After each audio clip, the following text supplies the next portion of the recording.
So when you did the assessment and you opened it up and you saw those top 5, those are your top 5 talents. And this afternoon we're going to invest in your talent today so you can understand how to become a great leader and feel really good about yourself. And studies have shown, there's been research on students, that if you're, been through some kind of program like this, it increases your confidence, right? It increases your direction, your hope, right? You feel better about things because you can kind of say, well, I can tap into these strengths. I can get over these issues or hurdles or midterms that are low feeling. I'm going to come back because I'm going to play to my strengths. A talent is something that is especially excellent about you.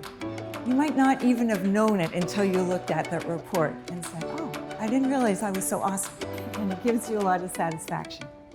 And as Luann was saying, it's based on positive psychology.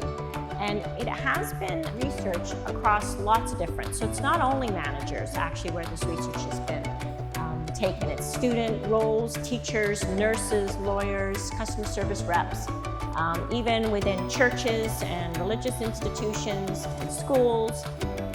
And different companies are implementing it and using it. I mean, you could pick any strength and say, how will I influence? And you'll always have an answer.